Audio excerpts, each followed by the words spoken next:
Bengali study গাইডের পক্ষ থেকে সকলকে স্বাগত। আজকে শ্রীকুমার বন্দ্যোপাধ্যায়ের লেখা উপন্যাসের পূর্ব সূচনা প্রবন্ধটি আমি পাঠ করে শোনাব এবং সেই সঙ্গে এই প্রবন্ধ থেকে যাবতীয় সংক্ষিপ্ত প্রশ্নোত্তর তোমাদের কাছে তুলে ধরার চেষ্টা করব। ভিডিওটি প্রথম থেকে শেষ পর্যন্ত তোমরা শোনার চেষ্টা করবে, কারণ এটি বর্ধমান বিশ্ববিদ্যালয়ে পাঠ্য আছে।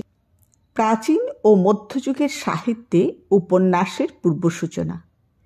ইংরাজি সাহিত্যের প্রভাবে আমাদের দেশে যেসব নতুন ধরনের সাহিত্য গড়িয়া উঠিয়াছে তাহার মধ্যে উপন্যাসই প্রধানতম। এই উপন্যাসের অনুরূপ কোনো বস্তু আমাদের পুরাতন সাহিত্যে খুঁজিয়া পাওয়া যায় না। শুধু আমাদের দেশ বলিয়া নহে, পৃথিবীর কোনো দেশেরই পুরাতন সাহিত্যে উপন্যাসের দর্শন মেলে না। উপন্যাসের প্রধান বিশেষত্ব এই যে ইহা সম্পূর্ণ আধুনিক সামগ্রী। পুরাতন যুগের আকাশ বাতাসের মধ্যে ইহার জন্ম সম্ভবপর নয়। আধুনিক যুগের সামাজিক পরিবর্তনের সঙ্গে ইহার সম্পর্ক একবারে ঘনিষ্ঠ ও অন্তরঙ্গ। সর্বশ্রেণীর সাহিত্যের মধ্যে উপন্যাসই সর্বাপেক্ষা গণতন্ত্রের প্রভাবান্বিত। এই গণতন্ত্রের মূল ভিত্তির উপরেই ইহার প্রতিষ্ঠা। উপন্যাস যে সমাজের মধ্যে জন্মগ্রহণ করে তাহা অতীতকালের সমাজ হইতে অনেকগুলি গুরুতর বিষয়ে বিভিন্ন হওয়া যায়।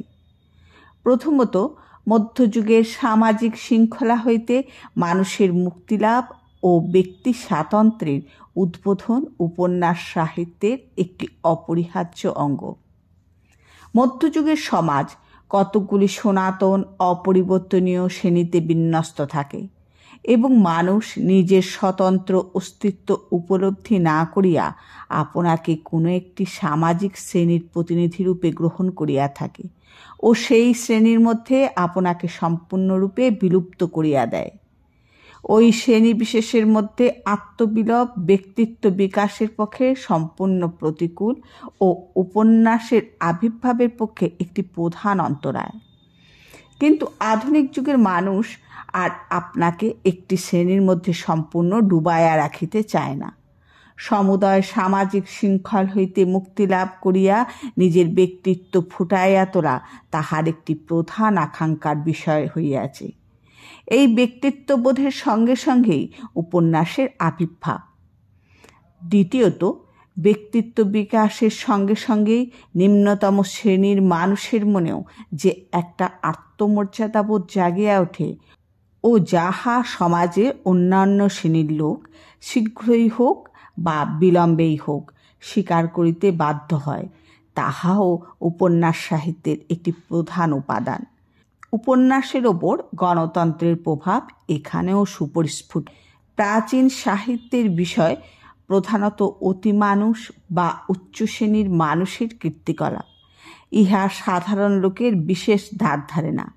যে সমস্ত স্থলে সাধারণ মানুষ প্রাচীন সাহিত্যের নায়কের পদে উন্নীত হইয়াছে, সেখানে সে দেবানুগৃহীত পুরুষ বলিয়া নিজের মনুষ্যত্বের জোরে নহে, পক্ষান্তরে অতি সামান্য লোকের দৈনিক জীবন লিপিবদ্ধ করা ও উহা হইতে জীবন সম্বন্ধে কতকগুলি সাধারণ ব্যাপক ধারণা ফোটাইয়া তোলাই উপন্যাসের প্রধান কার্য।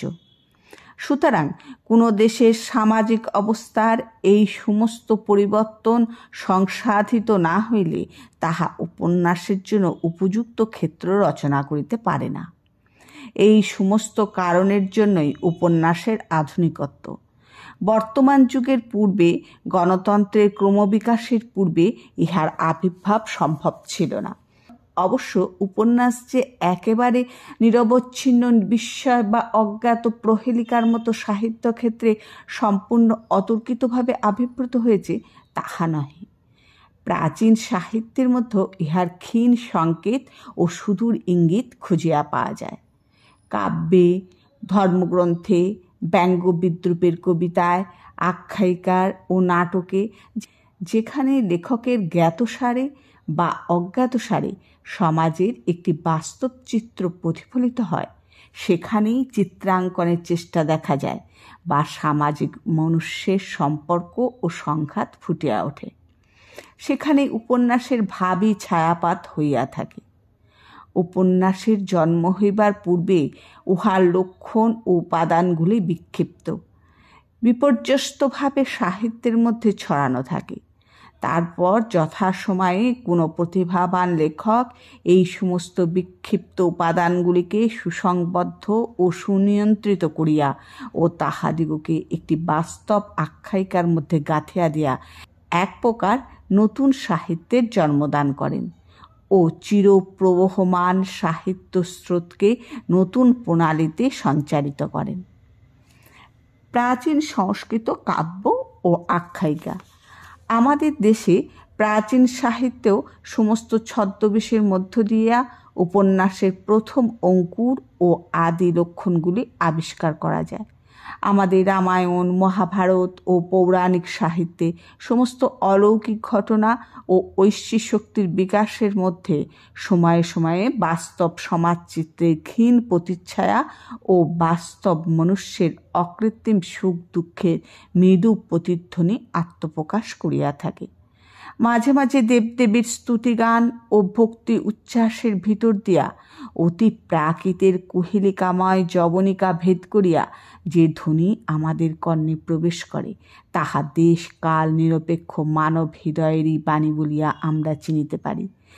প্রাচীন সাহিত্যের মধ্যে এই সমস্ত বাস্তবতার ছাপ মারা দৃশ্য খুঁজিয়া করা ও আধুনিক সাহিত্যের সহিত তাহার প্রকৃত যোগসূত্র আবিষ্কার করা কাব্যমোদীর একটি প্রধান আনন্দ।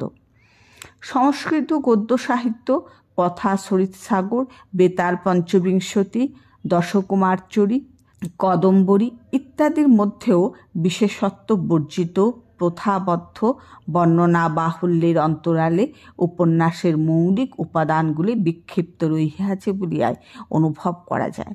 বৌদ্ধ জাতকগুলির মধ্যে এই বাস্তবতার রেখা স্পষ্টতর ও গভীরতর হইয়া দেখা দেয়। বস্তুত সমগ্র বৌদ্ধ সাহিত্যের মধ্যে সংস্কৃত সাহিত্যের সহিত তুলনায় বাস্তবতার সুরটি অধিকতর তীব্র ও নিঃসন্ধিবদ্ধভাবে আত্মপ্রকাশ করে। বোধহয় ইহার কারণ এই যে বৌদ্ধ ধর্ম অনেকটা গণতন্ত্রের ধারা প্রভাবান্বিত। ইহা হিন্দু ধর্মের সনাতন শ্রেণীবিভাগগুলি ভাঙিয়া চুরিয়া মানুষকে একটি নতুন ঐক্য ও সাম্যের দিকে লইয়া যাইতে চেষ্টা করিয়াছে এবং চিরপ্রথাগত বাছনা ও অভিজাত বর্গের সান্নিধ্য ত্যাগ করিয়া মধ্যশ্রেণীর লোকের বাস্তব জীবনকে নিজ বিষয় বলিয়া গ্রহণ করিয়াছে। পঞ্চতন্ত্র ও বৌদ্ধ জাতক। স্থূলভাবে দেখতে গেলে বৌদ্ধ জাতকগুলি ঈশপের গল্প বা সংস্কৃত পঞ্চতন্ত্র প্রভৃতির অনুরূপ ও তাহাদের সহিত এক শ্রেণীভুক্ত।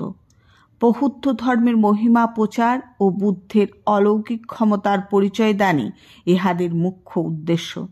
সুতরাং অনৈসর্গিক অতিপ্রাকৃত ব্যাপার ইহাদের মধ্যে যথেষ্ট পরিমাণেই বর্তমান আছে। আবার ঈশপের গল্পের মতো পশুপক্ষীর ব্যবহার ও কথোপকথনের মধ্য দিয়া মানুষের চরিত্র সমালোচনা ও তাহাকে নীতিজ্ঞান শিক্ষা দেওয়ার চেষ্টাও খুব পরিস্ফুট। তথাপি বাস্তব রসধারা ইহাদের মধ্যে প্রচুরতর স্রোতে প্রবাহিত।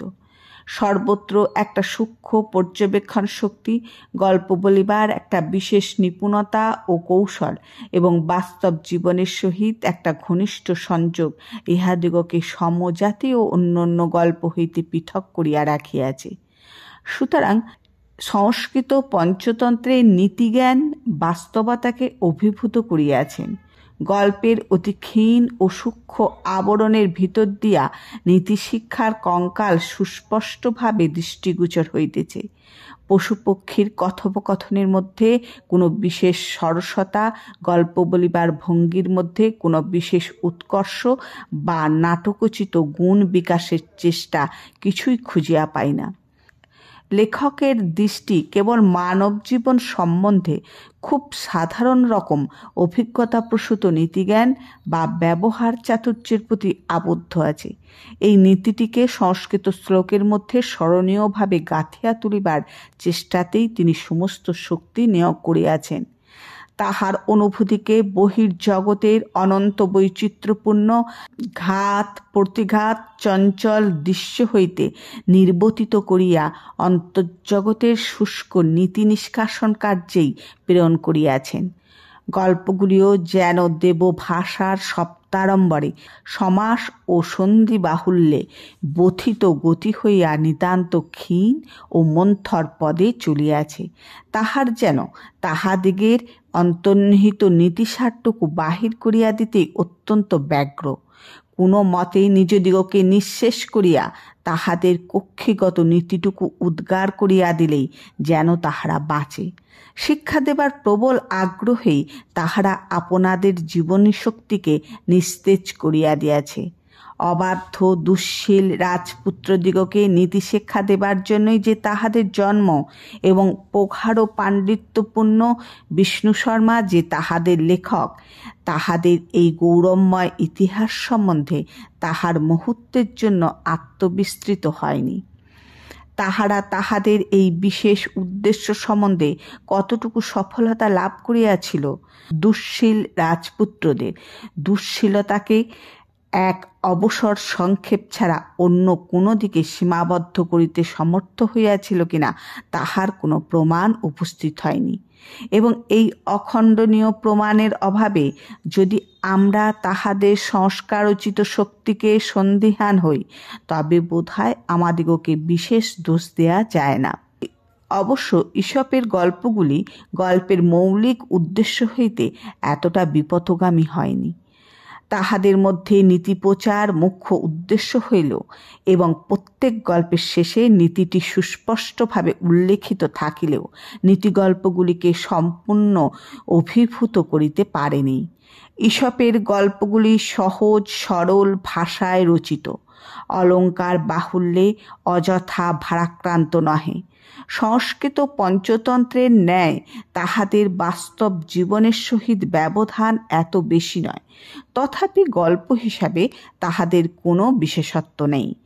গল্পটি বলিবার মধ্যে এমন কোনো বিশেষ ভঙ্গি, এমন কোনো সরসতা নেই যাহা আমাদের চিত্তাকর্ষণ করিতে পারে।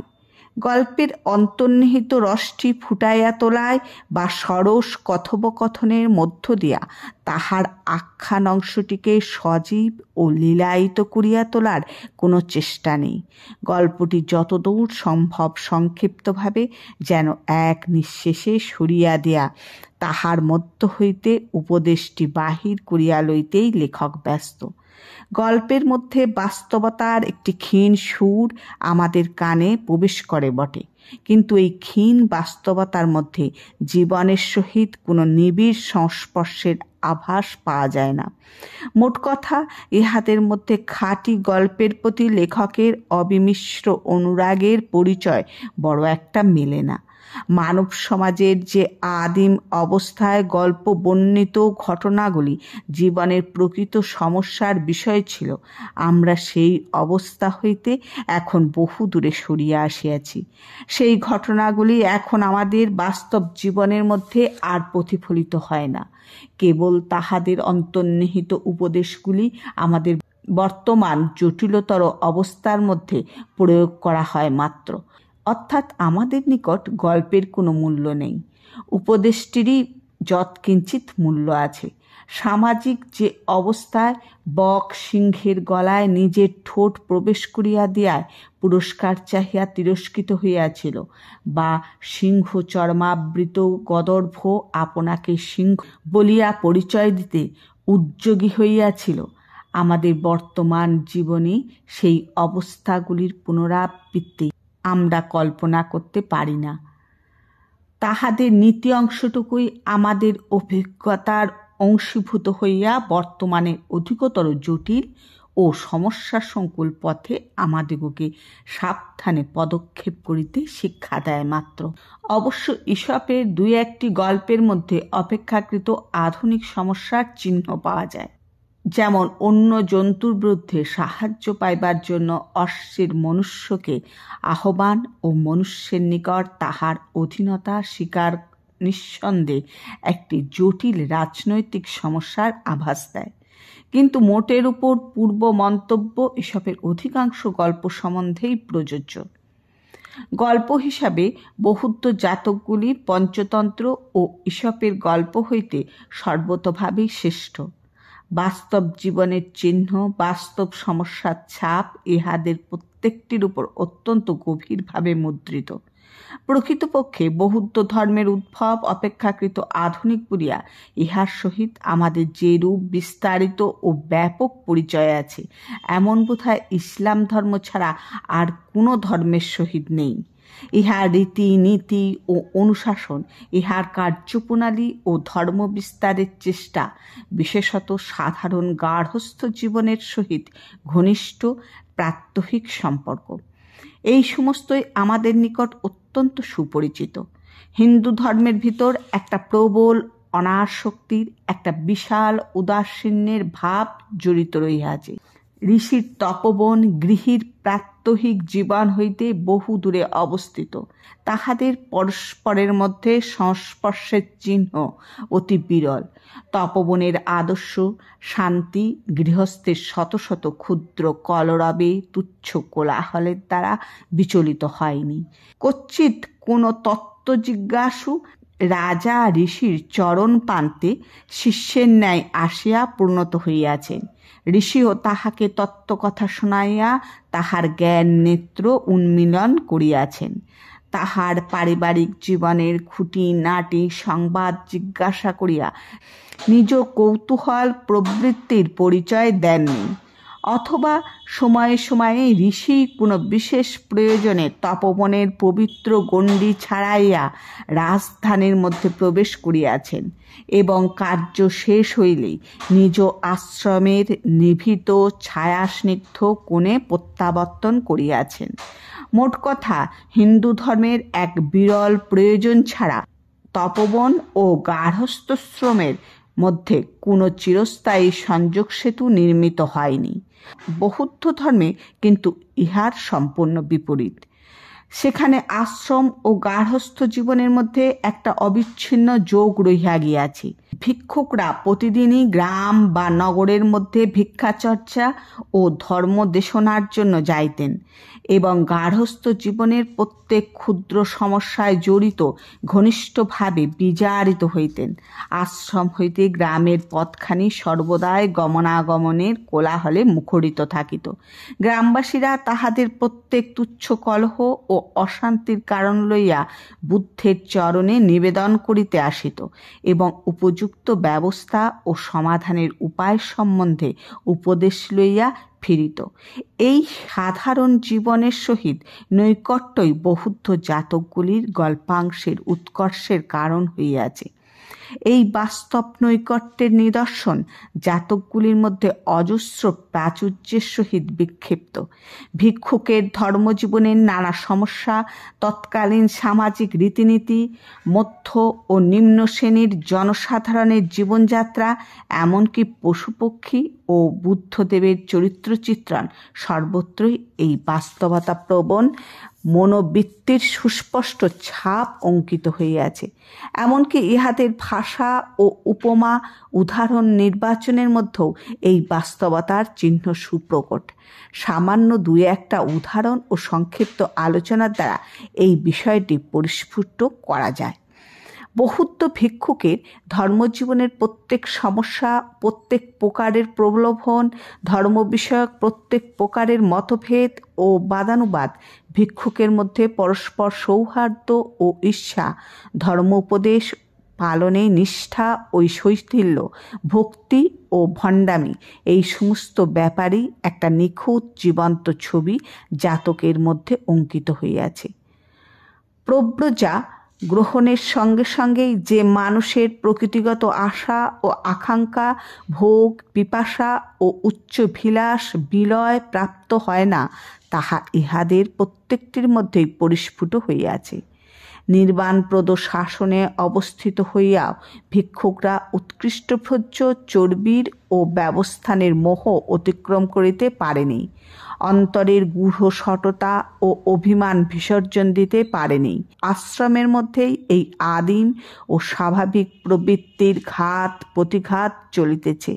ভিক্ষুকরা পরস্পর কলহ করিতেছে, ঈর্ষাপরায়ণ হইয়া মিথ্যা নিন্দা প্রচার করিতেছে, স্বীয় পাণ্ডিত্যাভিমানে অহংকার স্ফীত হইতেছে, কোনো নির্বোধ বুদ্ধি অতীত বিষয়ে পাণ্ডিত্য দেখাইতে গিয়া হাস্যাস্পদ হইতেছে, কেহ বা অপর সকলকে সঞ্চয়ের দোষ দেখাইয়া তাহাদেরই পরিত্যক্ত পাত্র চিবরে আপন ভাণ্ডার পূর্ণ করিতেছে, কেহ বা জীর্ণ চিবরকে উজ্জ্বল বর্ণে রঞ্জিত করিয়া তাহার দ্বারা অপরকে প্রবঞ্চিত করিতেছে ও তৎপরিবর্তে নতুন চিবর ঠকাইয়া লইতেছে।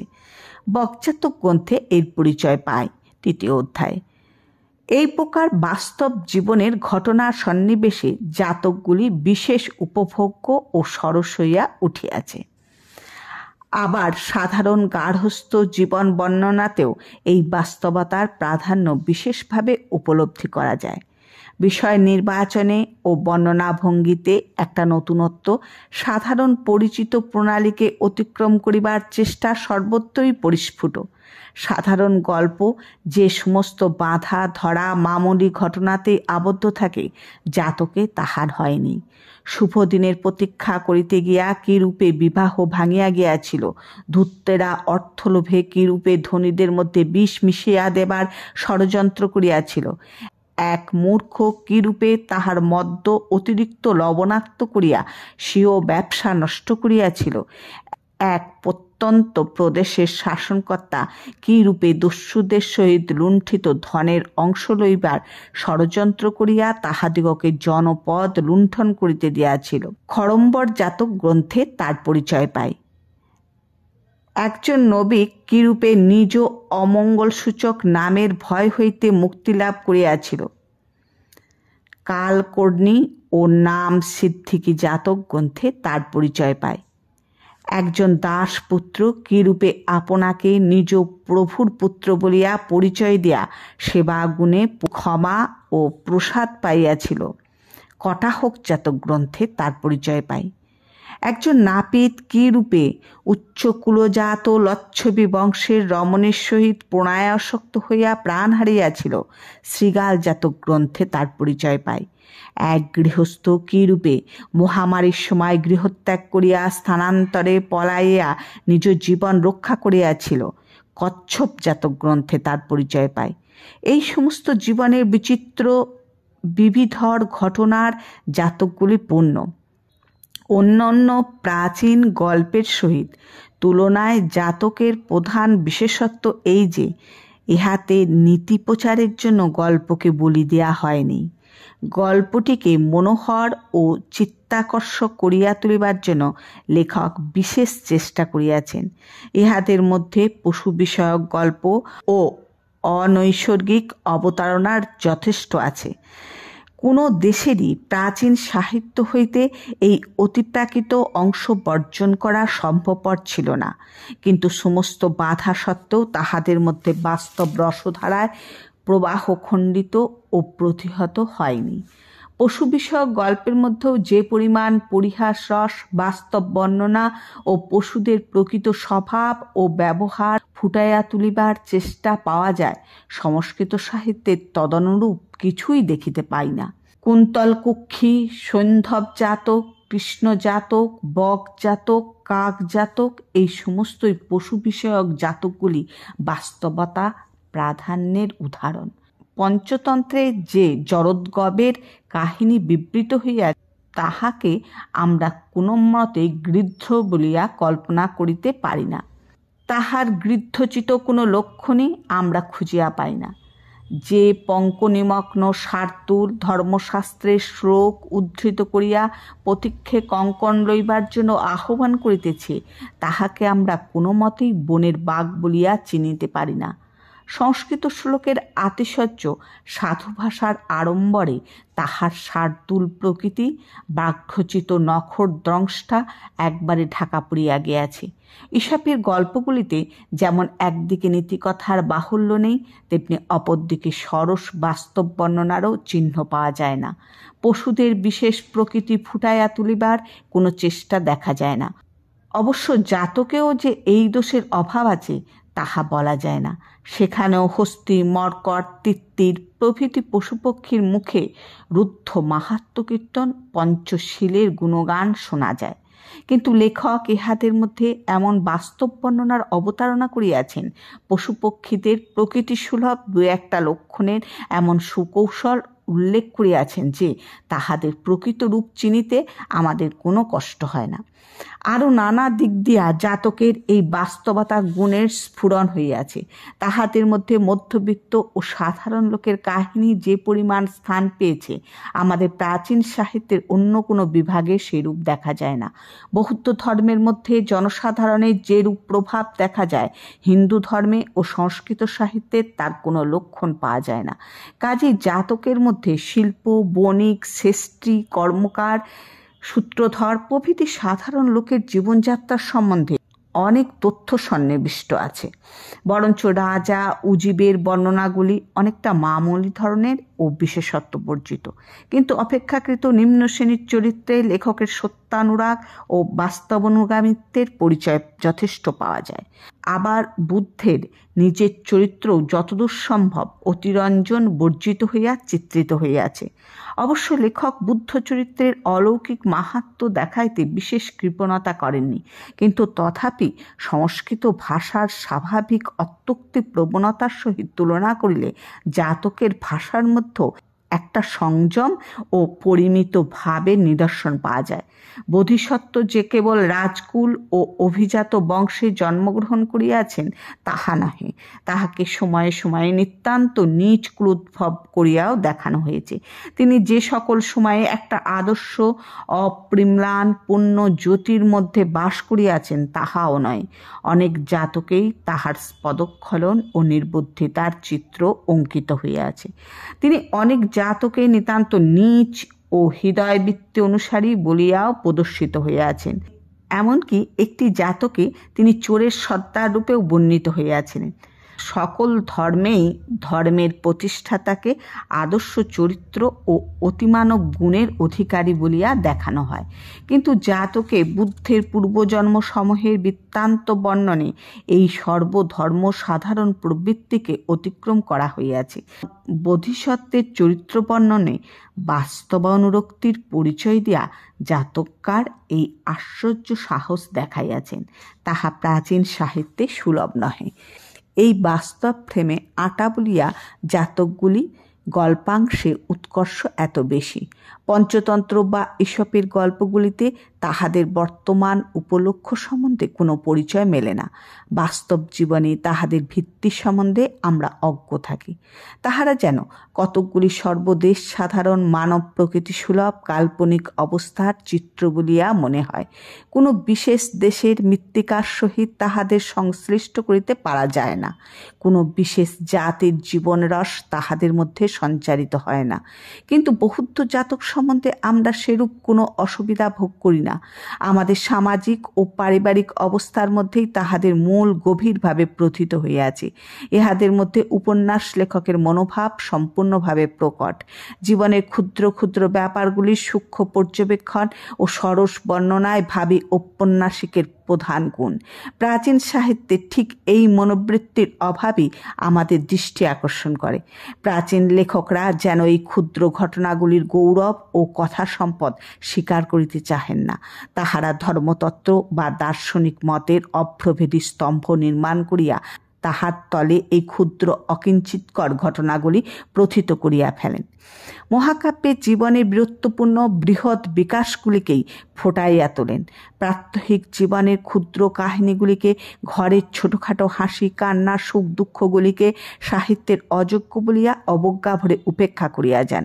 অথচ এই অতি সুখ দুঃখগুলিকে সাহিত্যের অযোগ্য বলিয়া অবজ্ঞা ভরে উপেক্ষা করিয়া যান। অথচ এই অতি পরিচিত ক্ষুদ্র বস্তুগুলিকে লক্ষ্য ও তাহাদের অন্তর্নিহিত রসটি উপভোগ করিবার প্রবৃত্তিকেই উপন্যাসের মৌলিক বীজ নিহিত আছে।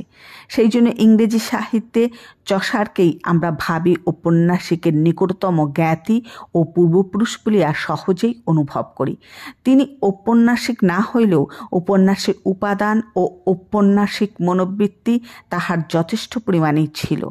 আমাদের প্রাচীন সাহিত্যে যদি বা বহু অনুসন্ধানের পরে দু একটা বাস্তব চিহ্নাঙ্কিত দৃশ্যের সন্ধান মেলে, কিন্তু তখনই যেন মনে হয় যে লেখক নিজ দুর্বলতায় লজ্জিত হইয়া এই বাস্তবতার চিহ্নটি যথাসত্ত্ব লোপ করিতে প্রয়াসী হইয়াছেন। বাস্তব অংশগুলিকে কল্পনা বা আদর্শবাদের সাহায্যে যথাসম্ভব রূপান্তরিত করিয়া এই দরিদ্রের সন্তানগুলিকে সাহিত্যচিত রাজবেশ পড়াইয়া সাহিত্যের আসরে উপস্থিত করিয়াছেন। প্রাচীন সাহিত্যে বাস্তবতার এই বিরাট দৈন্যের মধ্যে জাতকগুলির বাস্তব প্রতিবেশ যে সমস্ত দুষ্প্রাপ্য বস্তুর ন্যায় আরও উপভোগ্য হইয়াছে তাহাতে কোনো সন্দেহ নেই। ইহাদের মধ্যে ঔপন্যাসিক উপাদানের প্রাচুর্য দেখিয়া সত্যই মনে হয় যে পরবর্তী যুগে যদি এই গল্পের ধারা অক্ষুণ্ণ ও অব্যাহত থাকিত, বাস্তবের সহিত নিবিড় স্পর্শের বাধা না ঘটিত, তবে বোধহয় আমরাই সর্বপ্রথমে উপন্যাস আবিষ্কারের গৌরব লাভ করিতে পারিতাম, এবং তাহা হইলে বোধহয় উপন্যাসকে ইংরেজি সাহিত্যের অনুকরণে বিদেশীয় ভাব বিকৃত হইয়া খিড়কির দরজা দিয়া আমাদের সাহিত্যে প্রবেশ লাভ করিতে হইত না। যাহা লিখিত হইল তাহা হইতে সহজেই বোধ হইবে যে জাতকগুলি উপন্যাসোচিত গুণে বিশেষ সমৃদ্ধ। তাহাদের মধ্যে যে কেবল বাস্তব উপাদানই পর্যাপ্ত পরিমাণে আছে তাহা নহে, একটা প্রবল বাস্তবতাপ্রবণ মনোবৃত্তিরও পরিচয় পাওয়া যায়। এই দুই বিষয়েই তাহা। শ্রীকুমার বন্দ্যোপাধ্যায়ের লেখা উপন্যাসের পূর্ব সূচনা প্রবন্ধটি আমি পাঠ করে শোনালাম। এবার উপন্যাসের পূর্ব সূচনা প্রবন্ধ থেকে যত রকমভাবে সংক্ষিপ্ত প্রশ্ন আসতে পারে সেগুলো আমি তুলে ধরার চেষ্টা করব। এছাড়াও যে সমস্ত বড় প্রশ্নগুলো পরীক্ষায় আসতে পারে সেই রকম বড় প্রশ্নগুলো আমি তোমাদের দিয়ে দেওয়ার চেষ্টা করব। উপন্যাসের পূর্ব সূচনা প্রবন্ধটি কার লেখা? শ্রীকুমার বন্দ্যোপাধ্যায়। শ্রীকুমার বন্দ্যোপাধ্যায়ের জন্ম কত খ্রিস্টাব্দে? 1892 খ্রিস্টাব্দে। তার লেখা বাংলা সাহিত্যের সমালোচনার জগতে একটি বিখ্যাত বইয়ের নাম উল্লেখ করো। বঙ্গ সাহিত্যের উপন্যাসের ধারা। শ্রীকুমার বন্দ্যোপাধ্যায়ের কয়েকটি সমালোচনামূলক বইয়ের নাম উল্লেখ করো। বঙ্গ সাহিত্যের উপন্যাসের ধারা 1345 বঙ্গাব্দে। বাংলা সাহিত্যের কথা 1353। শ্রীকুমার বন্দ্যোপাধ্যায় সম্পাদিত কয়েকটি গ্রন্থের নাম লেখো। সমালোচনা সাহিত্য, বাংলা সাহিত্যের ছোট গল্পের ধারা উত্তর ভাগ, কবিকঙ্কন চণ্ডী প্রভৃতি। শ্রীকুমার বন্দ্যোপাধ্যায়ের লেখা গদ্যের ভাষা কেমন? শ্রীকুমার বন্দ্যোপাধ্যায়ের লেখার গদ্য ভাষা বাক্যের ধারা নয়, যেন বাক্যের বুঝ্ছ পরপর বুঝ্ছ। শ্রীকুমার বন্দ্যোপাধ্যায়ের মৃত্যু কবে হয়? 1970 খ্রিস্টাব্দে শ্রীকুমার বন্দ্যোপাধ্যায়ের মৃত্যু হয়। ইংরাজি সাহিত্যের প্রভাবে আমাদের দেশে যেসব সাহিত্য গড়ে উঠেছে তার মধ্যে প্রধান কোনটি? প্রধান হলো উপন্যাস। উপন্যাসের প্রধান বিশেষত্ব কি? উপন্যাসের প্রধান বিশেষত্ব এই যে এটা সম্পূর্ণ আধুনিক সামগ্রী। পুরাতন যুগের আকাশ বাতাসের মধ্যে ইহার জন্ম সম্ভব নয়। আধুনিক যুগের সামাজিক পরিবর্তনের সঙ্গে এর সম্পর্ক একবারে ঘনিষ্ঠ ও অন্তরঙ্গ। কে সর্বাপেক্ষা গণতন্ত্রের প্রভাবান্বিত? সব শ্রেণীর সাহিত্যের মধ্যে উপন্যাসই সর্বাপেক্ষা গণতন্ত্রের প্রভাবান্বিত। উপন্যাস কোন সমাজে জন্মগ্রহণ করে? উপন্যাস যে সমাজের মধ্যে জন্মগ্রহণ করে তা অতীতকালের সমাজ থেকে অনেকগুলি গুরুতর বিষয়ে বিভিন্ন হওয়া চাই। উপন্যাস সাহিত্যের একটি অপরিহার্য অঙ্গ কি?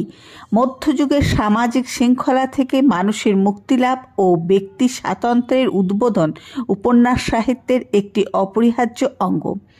কোন ব্যক্তিত্ব বোধের সঙ্গে সঙ্গে উপন্যাসের আবির্ভাব? আধুনিক যুগের মানুষ আর নিজেকে একটি শ্রেণীর মধ্যে সম্পূর্ণ ডুবিয়ে রাখতে চায় না। সামাজিক শৃঙ্খল থেকে মুক্তি লাভ করে সমাজের ব্যক্তিত্ব ফুটিয়ে তোলাই তার একটি প্রধান আকাঙ্ক্ষার বিষয় হয়ে দাঁড়িয়েছে। উপন্যাস সাহিত্যের একটি প্রধান উপাদান কি? ব্যক্তিত্ব বিকাশের সঙ্গে সঙ্গে নিম্নতম শ্রেণীর মানুষের মধ্যেও যে একটি আত্মমর্যাদা বোধ জেগে ওঠে, তা সমাজে অন্যান্য শ্রেণীর লোক শীঘ্রই যাতে বুঝতে পারে সে বিষয়ে তাদেরকে জাগিয়ে তোলা। উপন্যাসের প্রধান কাজ কি? অতি সামান্য লোকের দৈনিক জীবন লিপিবদ্ধ করা ও সেই থেকে জীবন সম্বন্ধে কতগুলি সাধারণ ও ব্যাপক ধারণা ফুটিয়ে তোলাই উপন্যাসের প্রধান কাজ। উপন্যাসের ক্ষীণ সংকেত কোথায় পাওয়া যায়? প্রাচীন সাহিত্যের মধ্যে উপন্যাসের ক্ষীণ সংকেত ও সুদূর ইঙ্গিত পাওয়া যায়। কাব্যমোদীর একটি প্রধান আনন্দ কি? প্রাচীন সাহিত্যের মধ্যে বাস্তবতার ছাপমারা দৃশ্য খুঁজে বের করা ও আধুনিক সাহিত্যের সঙ্গে তাদের প্রকৃত যোগসূত্র আবিষ্কার করা কাব্যমোদীর একটি প্রধান আনন্দ। কোথায় বাস্তবতার সুর অধিকতর তীব্র হয়ে আত্মপ্রকাশ করে? সমগ্র বৌদ্ধ সাহিত্যের মধ্যে সংস্কৃত সাহিত্যের তুলনায় অনেক বেশি বাস্তবতার সুর তীব্র হয়ে আত্মপ্রকাশ করে। বৌদ্ধ ধর্ম কিসের দ্বারা প্রভাবিত? বৌদ্ধ ধর্ম অনেকটা গণতন্ত্রের দ্বারা প্রভাবিত। বৌদ্ধ জাতকগুলি কিসের সঙ্গে এক শ্রেণীভুক্ত? বৌদ্ধ জাতকগুলি ঈশপের গল্প বা সংস্কৃত পঞ্চতন্ত্র প্রভৃতির অনুরূপ ও তাদের সঙ্গে এক শ্রেণীভুক্ত। বৌদ্ধ জাতকগুলির মূল উদ্দেশ্য কি? বৌদ্ধ জাতকগুলির মূল উদ্দেশ্য হল বৌদ্ধ ধর্মের মহিমা প্রচার ও বুদ্ধের অলৌকিক ক্ষমতার পরিচয় দান। কোন বৈশিষ্ট্য বৌদ্ধ জাতকগুলিকে সমজাতীয় অন্যান্য গল্প থেকে আলাদা করেছে? বাস্তব রসধারা এর মধ্যে প্রচুর স্রোতে প্রবাহিত। সর্বাগ্রে একটি সূক্ষ্ম পর্যবেক্ষণ শক্তি, গল্প বলার একটা বিশেষ নিপুণতা ও কৌশল এবং বাস্তব জীবনের সঙ্গে একটা ঘনিষ্ঠ সংযোগ এগুলিকে সমজাতীয় অন্যান্য গল্প থেকে আলাদা করেছে। পঞ্চতন্ত্রের মধ্যে নীতিমূলক কি দেখা যায়? সংস্কৃত পঞ্চতন্ত্রে নীতিজ্ঞান বাস্তবতাকে অভিভূত করেছে। গল্পের অতি ক্ষীণ ও সূক্ষ্ম আবরণের ভিতর দিয়ে নীতিশিক্ষার কঙ্কাল সুস্পষ্টভাবে দেখা যায়। ঈশপের গল্পগুলি কেমন? ঈশপের গল্পগুলি গল্পের মৌলিক উদ্দেশ্য থেকে বেশি বিপদগামী হয়নি। তাদের মধ্যেও নীতি প্রচার মুখ্য উদ্দেশ্য হলেও এবং প্রত্যেক গল্পের শেষে নীতিটি সুস্পষ্টভাবে উল্লেখিত থাকলেও নীতিগল্পকে সম্পূর্ণ অভিভূত করতে পারেনি। এই গল্পগুলি সহজ সরল ভাষায় রচিত, অলঙ্কার বাহুল্য অযথা ভারাক্রান্ত নয়। পঞ্চতন্ত্র, ঈশপের গল্প প্রভৃতি নীতি অংশগুলি আমাদের কি শিক্ষা দেয়? নীতি অংশটুকুই আমাদের অভিজ্ঞতার অংশীভূত হয়ে বর্তমানে বেশ জটিল ও সমস্যাসংকুল পথে আমাদেরকে সমাধানে পা ফেলতে শিক্ষা দেয়। বৌদ্ধ জাতকগুলি কেমন? বৌদ্ধ জাতকগুলি পঞ্চতন্ত্র ও ঈশপের গল্প থেকে শ্রেষ্ঠ। বাস্তব জীবনের চিহ্ন, বাস্তব সমস্যার ছাপ এর প্রত্যেকটির উপর অত্যন্ত গভীরভাবে মুদ্রিত। হিন্দু ধর্মের কি জন্য কিসের মধ্যে সেতু নির্মিত হয়নি? হিন্দু ধর্ম এক বিরল প্রয়োজন ছাড়া তপবন ও গার্হস্থ্যশ্রমের মধ্যে কোনো চিরস্থায়ী সেতু নির্মিত হয়নি। বৌদ্ধ জাতকের মধ্যে কিসের ছবি অঙ্কিত হয়েছে? বৌদ্ধ ভিক্ষুকদের ধর্মজীবন, প্রত্যেক সমস্যা, প্রত্যেক প্রকারের প্রলোভন, ধর্ম বিষয়ক প্রত্যেক প্রকারের মতভেদ, বাদানুবাদ, ভিক্ষুকদের মধ্যে পরস্পর সৌহার্দ্য ও ঈর্ষা, ধর্ম উপদেশ পালনের নিষ্ঠা ও শৈথিল্য, ভক্তি ও ভণ্ডামি, এই সমস্ত ব্যাপারই একটা নিখুঁত ও জীবন্ত ছবি জাতকের মধ্যে অঙ্কিত হয়েছে। কটাহক জাতকে কি আছে? একজন দাসপুত্র কিভাবে নিজেকে নিজে প্রভুর পুত্র বলে পরিচয় দিয়ে সেবাগুণে প্রভুর ক্ষমা ও প্রসাদ পেয়েছিল। শৃগাল জাতকে কি আছে? একজন নাপিত পুত্র কি রূপে উচ্চকুলজাত লচ্ছবি বংশের রমণীর প্রতি প্রণয়াসক্ত হয়ে প্রাণ হারিয়েছিল। বোধিসত্ত্ব কাকে বলা হয়? গৌতম বুদ্ধকে বোধিসত্ত্ব বলা হয়। ভাবী উপন্যাসিকের প্রধান গুণ কি? জীবনের সূক্ষ্ম ক্ষুদ্র ব্যাপারগুলি পর্যবেক্ষণ ও সরস বর্ণনায় ভাবী উপন্যাসিকের প্রথম গুণ। কাকে আমরা ভাবী ঔপন্যাসিকের নিকটতম জ্ঞাতি ও পূর্বপুরুষ বলেই সহজে মনে করি? ইংরেজি সাহিত্যের চসারকে। কি না হলে আমরাই প্রথম উপন্যাস আবিষ্কারে গৌরব লাভ করতাম। ঔপন্যাসিকের উপাদানের প্রাচুর্য দেখে মনে হয় যে পরবর্তী যুগে যদি পুরনো গল্পের ধারা অক্ষুণ্ণ ও অব্যাহত থাকত, বাস্তবের সঙ্গে নিবিড় স্পর্শের বাধা না ঘটত, তবে আমরাই প্রথম উপন্যাস আবিষ্কারের গৌরব লাভ করতাম। শ্রীকুমার বন্দ্যোপাধ্যায়ের লেখা উপন্যাসের পূর্বসূচনা প্রবন্ধটি সম্পূর্ণ পাঠ করার পর এখান থেকে অতি সংক্ষিপ্ত প্রশ্নগুলির উত্তর সহকারে তোমাদের কাছে তুলে ধরলাম।